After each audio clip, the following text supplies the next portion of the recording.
سیاسی جماعت کا عسکری ونگ، ایسا کہہ سکتے ہیں آپ، بالکل کہہ سکتے ہیں، اس لیے کہ جو کچھ چل رہا ہے آج کل رجیم چینج کے بعد، تو جو ہمارے نئے آئی جی صاحب ہیں جیسے خان صاحب نے بھی کہا، تو اب ہم بھی کہہ سکتے ہیں وہی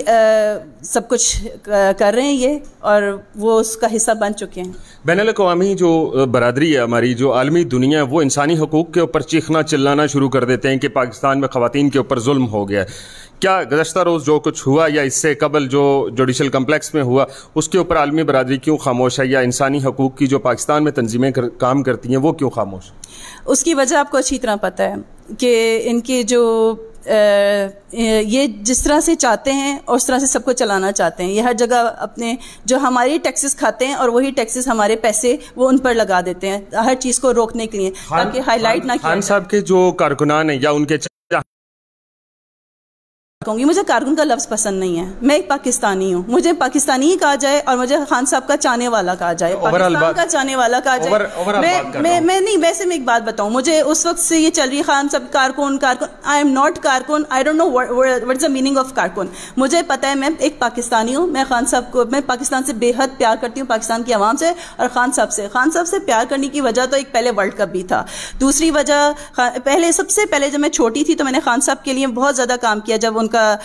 یہ ہاسپٹل سٹارٹ ہوا تھا تو اس کے لیے میں نے بہت زیادہ ٹکٹس وغیرہ سیل کیے تھے۔ پھر اس کے بعد میرے اندر ایک جذبہ ہو گیا، مجھے خان صاحب سے محبت ہونی شروع ہوئی کہ یہ وہ انسان ہے کہ جو ہمارے لیے سوچ رہا ہے، غریبوں کے لیے سوچ رہا ہے۔ تو اس وقت سے ایک جذبہ میرے خیال ہے ہر پاکستانی بیدار ہونا شروع ہو گیا تھا۔ اس کے بعد جو انہوں نے کیا ہیلتھ کارڈ کا کیا، انہوں نے جو کچھ ہمارے لیے کیا، پاکستانیوں کے لیے کیا، اور بہت سے لوگوں کے علاج بھی ہوئے، اور آپ کو خود پتہ ہے پوری لسٹ ہے خان صاحب نے کیا کیا کیا ہے۔ تو ہم جو خان صاحب کو ایسے ہی نہیں چاہتے، تو میں اس لیے بہت شکریہ آپ کے وقت دینے کا، یقیناً آپ کا وقت قیمتی ہے۔ آپ نے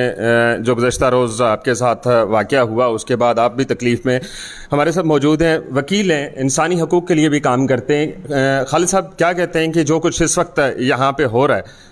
وہ انسانی حقوق کی کھلی خلاف ورزی نہیں ہے؟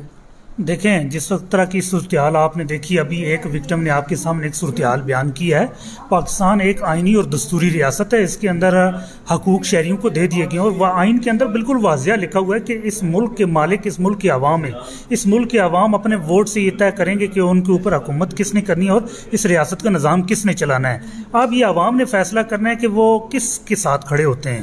کس سیاسی جماعت کو ترجیح دیتے ہیں، اور جب ان کے ادارے کسی مشکل میں ہو، چاہے پہلے فوج تھی، عدلیہ تھی، جو بھی ادارہ ہو جس کے ساتھ وہ کھڑا ہونا چاہتے ہیں، یہ عوام کا بنیادی حق ہے کہ وہ جس ادارے کے ساتھ یکجہتی کرنا چاہیں، جس ادارے کو رول آف لا کے تحت وہ اسٹرینتھن کرنا چاہیں، یہ ان کا بنیادی حق ہے کہ عوام کھڑے ہو سکتے ہیں۔ لیکن اس وقت یہ صورتحال یہ ہو چکی ہے کہ ملک کے اندر انصاف دینے کا قانون کا سب سے بڑا ادارہ جو سپریم کورٹ ہے، اس کے ساتھ اظہار یکجہتی کرنے والی گھریلو خواتین کو، جو آپ کے سامنے بھی موجود ہیں، ابھی آپ ان سے گفتگو بھی کر چکے ہیں، ان کو اٹھا لیا گیا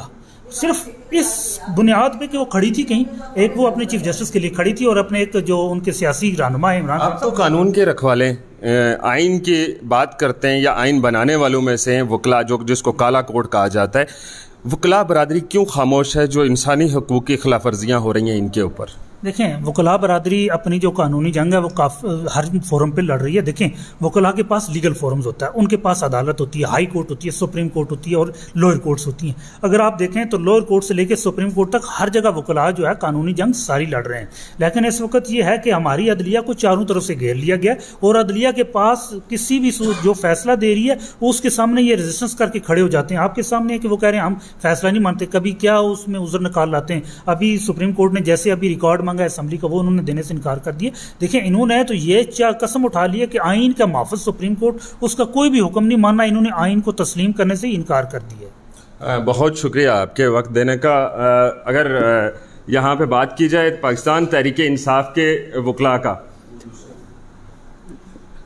پاکستان تحریک انصاف کے جو وکلاء ہیں، جو دن رات اب خان صاحب کے، ابھی انہوں نے کہا کہ ہم کارکنان نہیں ہیں، خان صاحب کے چاہنے والے ہیں، تو اگر تحریک انصاف کے وکلاء دن رات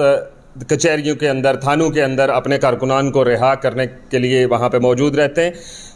ایسی ہی ایک شخصیت نوجوان سردار وجاہت الیاس خان، جناب آپ یہ بتائیے گا کہ آپ کو کون بتاتا ہے کہ فلاں جگہ پہ پی ٹی آئی کا کارکن گرفتار ہو گیا، ہم وہاں پہ پہنچے؟ بسم اللہ الرحمن الرحیم۔ سب سے پہلے تو ثاقب راٹھور صاحب، میں دل کی اتھاہ گہرائیوں سے آپ کا شکر گزار ہوں کہ جس طریقے سے رجیم چینج کے سارے آپریشن میں جس طریقے سے جو میڈیا کا رول رہا ہے اور جس طریقے سے آپ کا جو رول ہے ہمیشہ جیسے آپ پہنچ جاتے ہیں ویسے میں بھی ہر جگہ پہنچ جاتا ہوں, آپ کی طرح کے دوست ہمیں آگاہ کر دیتے ہیں. لیکن اس دن اسپیسیفکلی جب یہ واقعہ ہوا, چونکہ یہ تحریک انصاف کے کارکن ہم گراس روٹ لیول سے اٹھ کے یہاں پر آئے ہیں, یہ وہی لوگ ہیں جن کے ساتھ ہم نے مل کے کام کیا ہے, گلی محلے میں تحریک انصاف کی کیمپین کی ہے. آپ کو پتہ ہے میں اسلام آباد کا پریزیڈنٹ بھی رہا ہوں. تو ڈیفینیٹلی جب کوئی مشکل آتی ہے تو تحریک انصاف ایک فیملی کی مانند ہے, تو فیملی ممبر کوئی بھی مشکل میں آتا ہے تو پوری فیملی ڈسٹرب ہوتی ہے, تو ہم سارے لوگوں کو جو ہے وہ خبر مل جاتی ہے. اس دن جو ان کے ساتھ ہوا آپ نے دیکھا کس طریقے سے بے دردی سے, اور میں سمجھتا ہوں کہ انسانیت کی اتنی بڑی تذلیل, اور وہ لوگ جو وہاں پر کھڑے تماشائی بنے ہوئے تھے اور کس طریقے سے ان کو وہاں پر زبردستی اٹھا کے گاڑی میں ڈالا گیا اور کس طریقے سے پہلے تھانہ مارگلہ میں رکھا. اور بارہا ہم پوچھتے رہے, یہ خالد صاحب نے جیسے بتایا یہ وہاں پر موجود تھے ہم سارے لوگ, ہم ان سے بارہا پوچھتے رہے کہ کس جرم میں اٹھایا, تو وہ کہتے رہے اوپر سے آرڈر ہے. یہ اوپر ہم نے تو سنا تھا کہ اوپر تو رب کی ذات ہے, اس کے علاوہ کون لوگ ہیں جو اوپر سے آرڈر بھیج رہے ہیں؟ ہم بھی یہی ان سے پوچھتے تھے کہ اوپر تو ہمارے ایمان کے مطابق تو اوپر اللہ ہے, لیکن یہاں پر کچھ لوگ جو خدائی کا دعویٰ کر رہے ہیں, جو اس وقت بادشاہت کا دعویٰ کر رہے ہیں, وہ اس سسٹم پورے نظام کو اگر میں اوپنلی کہوں تو انٹیریئر منسٹر اسپیشلی وہ اس میں انوالو تھے, اور وہ وہاں اوپر سے ان کو کہہ رہے جی ہمارے اوپر سے آرڈر ہے. آرڈر اوپر سے نہیں ہوتا, جو اس ملک کے اندر رول اینڈ لا جو آئین کے اندر لکھا ہوا ہے اس کے مطابق ان کا کام ہے کارروائی کرنا. لیکن آئین کی آپ بات کر رہے ہیں تو آئین کی بات کرتے ہوئے اس ملک میں عطا تارڑ نے ایک اشارہ بھی دیا تھا. آئین ان لوگوں نے اس نہج تک پہنچا دیا ہے کہ آئین کی جو قدر و منزلت ہے وہ بھی کھو بیٹھا, وہ اپنی عملداری بھی کھو بیٹھا جس طرح ان لوگوں نے کیا. کیا سمجھتے ہیں کہ پاکستان کے اندر جو انسانی حقوق کی خلاف ورزیاں ہو رہی ہیں, یہ کوئی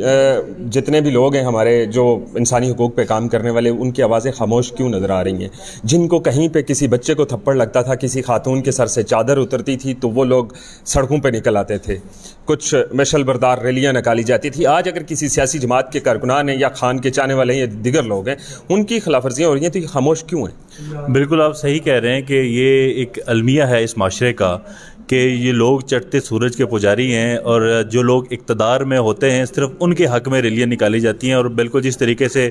ہم ان کو کہتے تھے موم بتی مافیا, ہر جگہ یہ پہنچ جاتے تھے تصاویر لے کے اور بینرز لے کے, لیکن جس طریقے سے یہ ان کی خاموشی بھی ایک سوالیہ نشان ہے کہ یہ کیوں خاموش ہے. چلے کچھ لوگوں کے اوپر سے آرڈر آئے ہوتے ہیں, کچھ لوگوں کو جو افیلیشن بھی ہے, چونکہ یہ پی ڈی ایم یہ مکس اچار جو بن گیا ہے اس میں تمام پولیٹیکل پارٹیز خاموش ہیں کیونکہ وہ ساری بینیفیشری ہوئی ہوئی ہیں اس وقت. یا پولیٹیکل پارٹیز کی آپ بات کر رہے ہیں, میں پولیٹیکل پارٹیز کی بات نہیں کر رہا. وہ موم بتی مافیا جو ہمیں پریس کلب کے سامنے نظر آتا تھا, کہیں میریٹ سرینا کے سامنے نظر آتا تھا انسانی حقوق کی خلاف ورزی کے حوالے سے, آج وہ کہاں ہے؟ یہ تو خیر وہی بتا سکتے ہیں کہ وہ اس پہ خاموش کیوں ہیں, لیکن ہم بارہا دروازے ان کے بھی کھٹکھٹا رہے ہیں.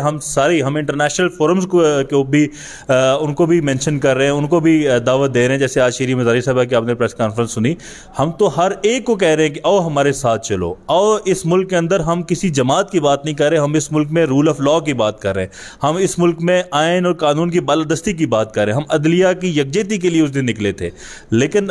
جو لوگ اس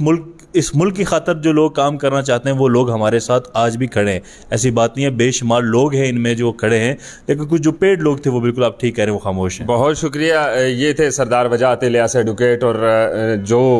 انہوں نے اپنے خیالات کا اظہار کیا. ناظرین اکرام, پاکستان کے اندر ہونے والی انسانی حقوق کی خلاف ورزیوں کے اوپر وہ موم بتی مافیا خاموش کیوں ہے؟ جو کسی بھی جگہ, کسی گلی میں, کسی جگہ کسی بچے کے اوپر اگر کوئی بندہ ہاتھ اٹھا دیتا تھا, کسی خاتون کے سر پہ چادر ہٹا دیتا تھا, ان کے لیے سڑکیں بلاک کی جاتی تھیں, اور کل خواتین کی بے حرمتی کی گئی, ان کو گھسیٹا گیا سڑکوں کے اوپر. لیکن وہ موم بتی مافیا 24 سے 48 گھنٹے گزرنے کے باوجود ابھی تک خاموش کیوں ہے؟ یہ سوال آپ کے لیے چھوڑے جا رہا ہوں, اس کا جواب آپ بھی تلاش کریں, میں بھی تلاش کرتا ہوں. اس وقت تک کے لیے اتنا ہی. کیمرہ مین عمر علی کے ساتھ دیجیے اجازت. اللہ حافظ. اس کا آپ کو جواب نہیں ملے گا.